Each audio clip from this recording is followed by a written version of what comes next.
Hi everyone, it's Kelly here. Welcome to my channel. If this is your first time, welcome back if you've been before. Lovely to have you either way. On this channel we talk books, and today I am doing a bit of a unicorn video in that I am recording a TBR, which is something that I very rarely do, hence unicorn. The reason that I am putting together this TBR video is because I'm about to go on a trip to the snow, and I was looking for something kind of like snowy, cold themed to put on, and just recently I was going through some old clothes and I found this oversized men's business shirt that I purchased. It's a little crinkled because it's been in storage for some time, but I purchased it to dress up as Debbie Gibson from the Electric Youth video. Not that she was wearing a business shirt, but she was wearing a big oversized shirt. I'm telling you a lot of information here that is irrelevant to this video, but just a fun side quest. So let me know what you think. I think it's a vibe. I've decided I've pulled it back out again to put back into rotation. Anyway, I digress. It's because it's like white and pale blue, and I've gone with my, this is technically rain, but we're going to pretend that that's snow coming from the clouds. Anyway, I'm going to the snow. I have made this particular type of TBR, the going to the snow video TBR, before a couple of times, and what I have done on all of those occasions is pull a bunch of wintry, cold weather themed books from my collection, and to bring those with me, because my thought is always, you know what, like I'm going to be at the snow, I'm going to be looking out the window, there's going to be a lot of snow, I'm going to want to read something that's cold. And on each of the trips that I've gone to the snow, have I read a whole bunch of cold weather books? No. No, I have not. So here's my thinking this time around. I don't need to go hard into the theme. I'm going to be bringing my e-reader as well, so I've got backup if the physical books I'm bringing are not the vibe. But what I'm going to want is I'm going to want holiday read that's not beach theme. So I'm thinking mystery. And I'm thinking that maybe I will probably want a little bit of cold weather, so I'm going to have to think about that. And I have pulled out a few colder weather books to contemplate with you here, because this is just a pile of possibilities. I don't yet 100% know which particular ones I want to take with me. But if I have these all together, then my thinking is that I'll have that pile to pull from. I'll make my decisions and I'll take the things. Now, when you see this video, I will not yet have gone to the snow, so I won't be able to tell you specifically which ones I've taken. However, what I might try and do is come back and put a little update in the description, so you can always check back in and see see what I did end up bringing. So the other caveat is that if I'm in the middle of a book and I want to keep reading it and bring it with me, then I'm going to do that. So I'm not going to talk about any of my currently reading books, but potentially some of those will be in the mix as well. Okay, so let's get into the books that I have pulled out. I want to start with two books that have been on my TBR before, but that I really am strongly considering taking with me. The first one, and this is a very likely one that I will take, is The Frozen River by Ariel Lawhon. Ariel Lawhon wrote the book Codename Helene that I have read and really enjoyed, and I have had recommendations to read this book. And I did take it with me last time, but at the time I was reading a book that was quite similar in vibe to it that I ended up eventually DNFing. So I really wish I had read this one instead, but I didn't. But I'm thinking that maybe this one will come along with me. So this is a book that is a historical mystery, and it is based on the life and diary of renowned midwife Martha Ballard. So basically she is a midwife who works with a lot of women, unsurprisingly, and this is set the Kennebec River. I'm not 100% sure where that is. I want to say Canada, maybe, or the northern bits of the USA. I'm not 100% sure. But Maine. Here we go. So it's in northern parts of the USA. So basically, a man is found entombed in the frozen Kennebec River, and she gets summoned to examine the body and determine the cause of death. So she's the local midwife, and she recognizes this person as a man who has allegedly raped one of her other patients. So that is the kind of, the starting point. And I'm really intrigued by this book, and I really do want to read it. So that is a possibility, pretty strong contender, I'm going to say, for bringing along with me. Another book that has made it onto this TBR before, that I haven't yet taken with me, but I really feel that I must read this in winter, and I am very intrigued by this book, and it's a classic, is If on a Winter's Night, a Traveller by Italo Calvino.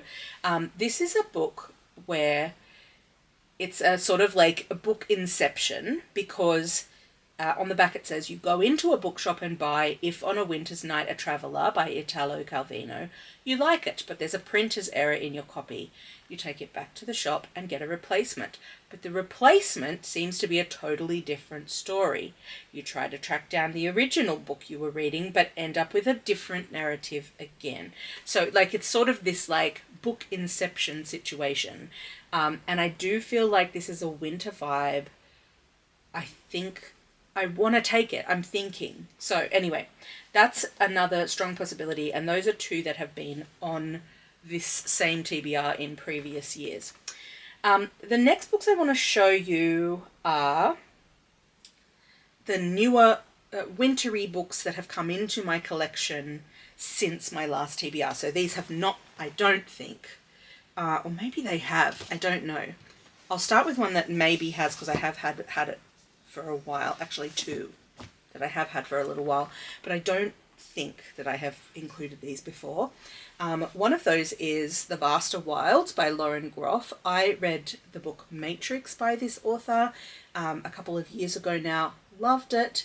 This book is very different, and it has very mixed reviews, but my understanding is that it is set in the, like, snow. And this is also a historical book. So it's set in the 1600s. A young girl escapes from a settlement into the night. She chooses to leave behind everything she's ever had, her roof, her home, her country, her language, the only family she has ever known. She carries nothing but her wits, a few possessions, and the spark of God that burns hot within her. And basically this is like a bit of a survival story, because she goes off on her own into the Vaster Wilds, and it's sort of what happens to her there. So that's a possibility. Another book that I've had in my collection for a little while that kind of is giving wintry vibes to me, and is another possibility, is For the Wolf by Hannah Whitten. I don't really know much about this one. Oh yeah, okay.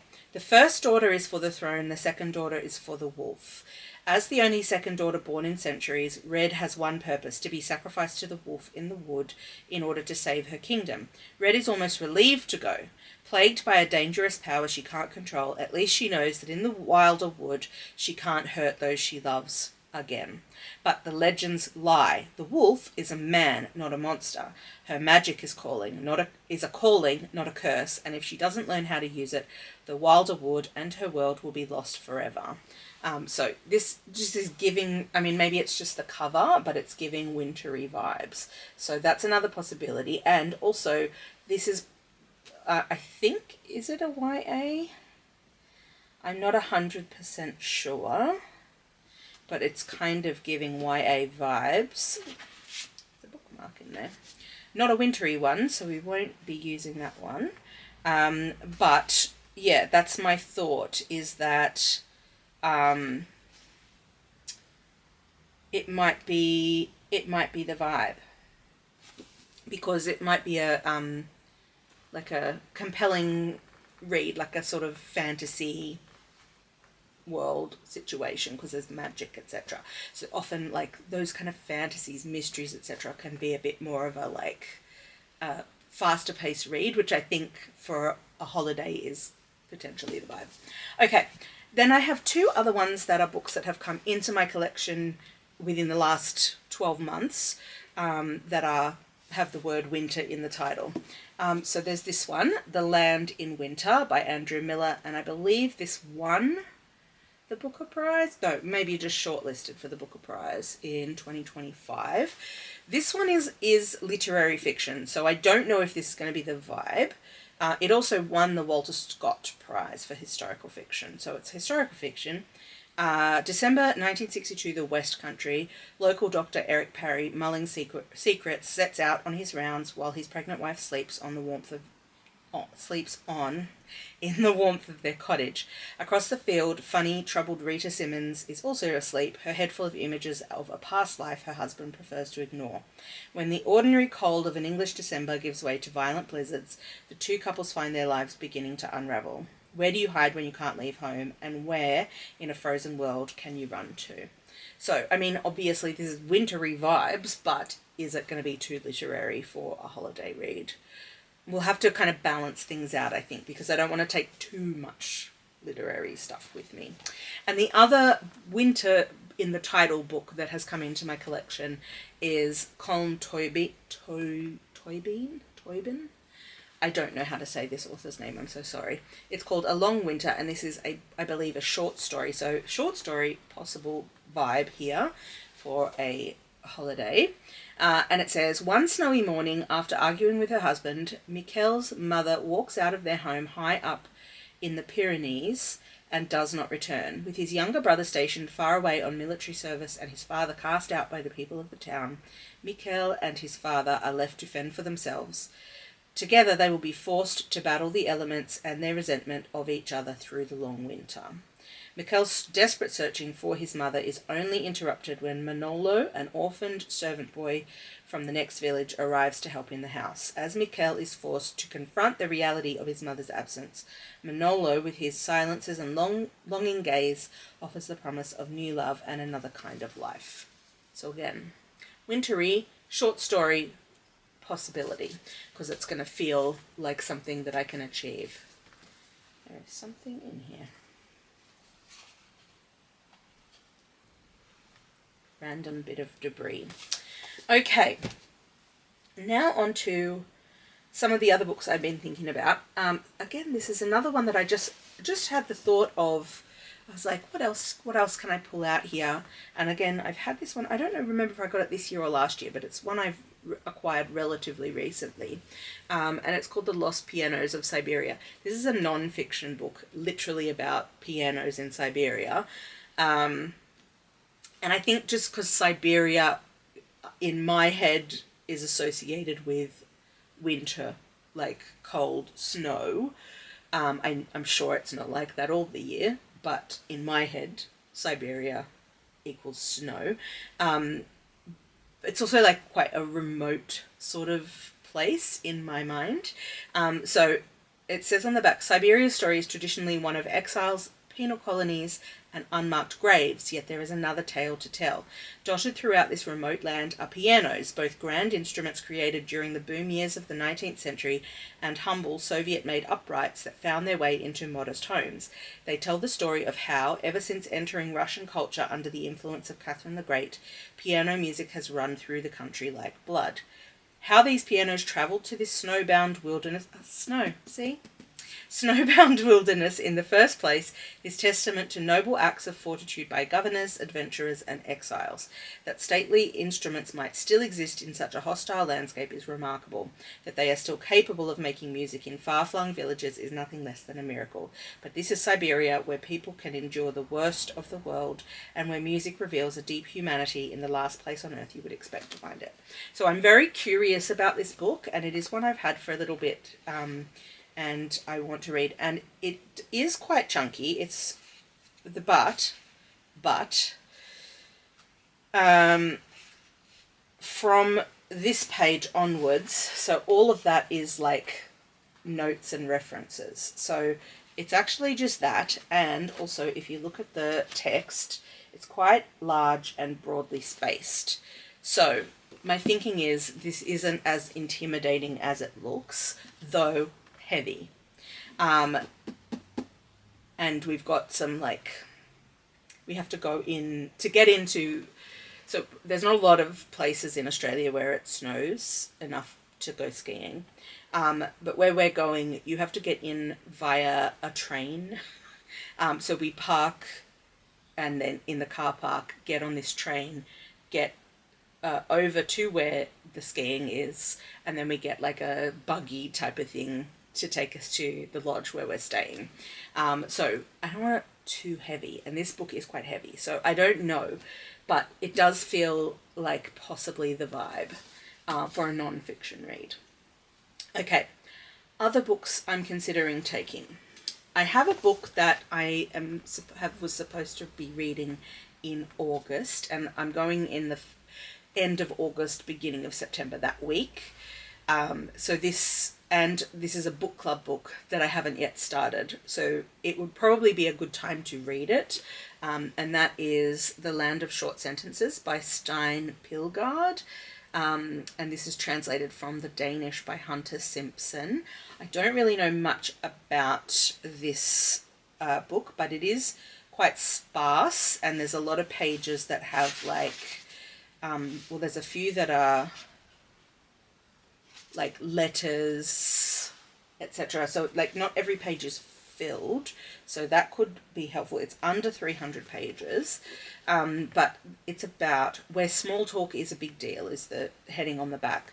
A young woman relocates to an outlying community in West Jutland, Denmark, and is forced to find her way not only in the bewildering environment of the residential, I don't know what that word is, I'm guessing it's school, a name for a school because it says where her partner has been hired to teach, but I don't know the word. But also in the inscrutable conversational forms of the local population. And on top of it all, there's the small matter of juggling her roles as mother to a newborn baby and advice columnist in the local newspaper. In this understated and hilarious novel, Stine Pilgaard conjures a tale of venturing into new and uncharted land of human relationships, dilemmas, and the ways and byways of social intercourse. So potentially I will bring this one with me because it's a book that I need to read. And then I've got some options for mystery novels that I might take with me.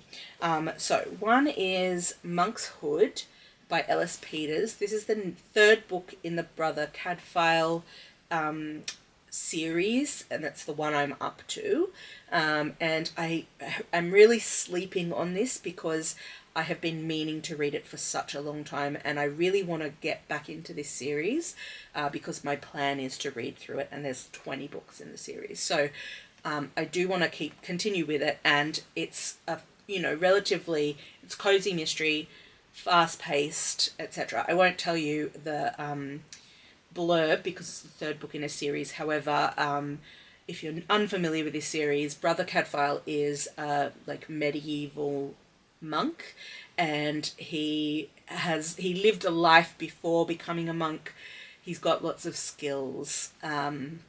He was in the Crusades, etc., etc. So like he's like a quiet monk, but he's like clever, etc. And he solves mysteries with what's available to him in the medieval period. So yeah, it's very cozy mystery kind of vibe. So that's a definite possibility. Another book that I'm keen to read in a mystery series is a Georgette mystery, Death in the Stocks. I have read a book from this series, but this is the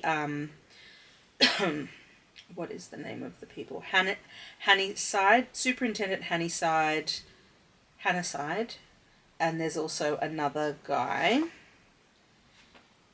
I forget his name. I don't know if he's in this, but anyway, I've read another book in this series. This is technically the first one, but I've read like book 6 or 7, somewhere in that vicinity. So this is another series that I want to read some more from. But basically, this is again, I think, a cozy murder mystery. So a moonlit night, a sleeping village, and an unaccountable murder. An English bobby returning from night patrol finds a corpse in evening dress locked in the stocks on the village green. He identifies the body immediately. Andrew Vereker was not a well-loved man, and narrowing down the suspects is not going to be an easy job. The Vereker family are corrupt and eccentric and hardly cooperative. It's another case for the resourceful Superintendent Hannyside, who sets off on the trail of a killer so cunning that even his powers of detection are tested to their limits. So I potentially will bring this one. And then another mystery series that I've just started and I haven't yet reviewed because I finished book 1 in the month of August, which is still ongoing, is I started the Thursday Murder Club series of books. So I read book 1, the Thursday Murder Club. So book 2 is called The Man Who Died Twice, and this is just the second mystery novel in that series. So again, I won't read the blurb of it, but essentially we follow a group of people who live in a retirement village, and they like to solve cold cases, and in book 1 there were some like fresh murders that happen to people who are connected with the retirement village, and they investigate those as well and kind of build a relationship with the local police and all of that kind of thing. So and I quite enjoyed it. So this is book 2. So that's another possibility of like mystery books that I might bring with me on my trip to the snow. So that's the TBR, the pile of possibilities. Let me know your thoughts. What would you bring with you if you were going to the snow? Like from my list, is there what's kind of like jumping out at you? Because when this video goes up, I'm a week out from going, so there's time. If you watch it when it's released, you've got like a few days to comment and give me some advice about what I should bring with me. So you've heard my comments as I've gone along of which ones I'm kind of leaning towards. I want to bring a mix of books with me. I'm also probably going to bring a poetry collection with me, all those kind of things as well. So, you know, there's other things on the horizon. If I've got something like that's ongoing read, I might bring it with me. Anyway, let me know your thoughts. What of that stack would you choose? Have you read any of these and you're like, Kelly, yes, that's the vibe, or Kelly, that book is not a holiday book, do not bring that book with you. So would love your advice down in the comments. All right, thank you so much for watching. And let me know down in the comments your thoughts, and I will catch you on the next one. Bye.